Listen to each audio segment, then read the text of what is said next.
Hello viewers, welcome to my YouTube channel Shivalata Baswala. Today's agenda Python keywords. Python లో మనకి total 35 keywords ఉంటాయి. First of all what is keyword? అసలు keyword అంటే ఏంటి? Keyword అంటే ఏంటంటే యూనిక్ రిజర్వ్ వర్డ్స్. పైథాన్లో మనకి రిజర్వ్ వర్డ్స్ ఉంటాయి. ఆ రిజర్వ్ వర్డ్స్ని మనం కీవర్డ్స్ అంటాం. 35 keywords ఉన్నాయి.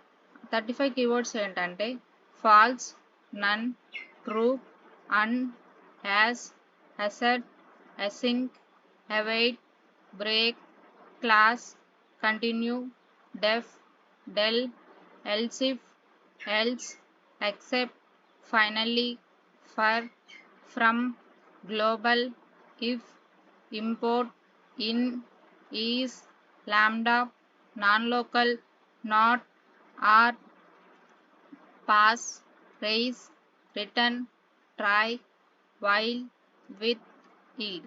ఈ 35 keywords అనేటువంటిది మనం పైథాన్లో పైథాన్ ఆపరేటర్స్ యూస్ చేస్తాం, కండిషన్ స్టేట్మెంట్స్లో యూస్ చేస్తాం, కంట్రోల్ స్టేట్మెంట్స్లో యూస్ చేస్తాం, ట్రాన్స్ఫర్ స్టేట్మెంట్స్లో యూస్ చేస్తాం, ఫంక్షన్స్ కాన్సెప్ట్లో యూస్ చేస్తాం, ఊప్స్ కాన్సెప్ట్లో యూస్ చేస్తాం.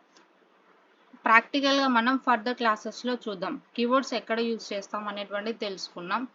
వాటి ఇంప్లిమెంటేషన్ అనేటువంటి ఫర్దర్ క్లాసెస్లో మనకు వస్తాయి. Thank you for watching this video.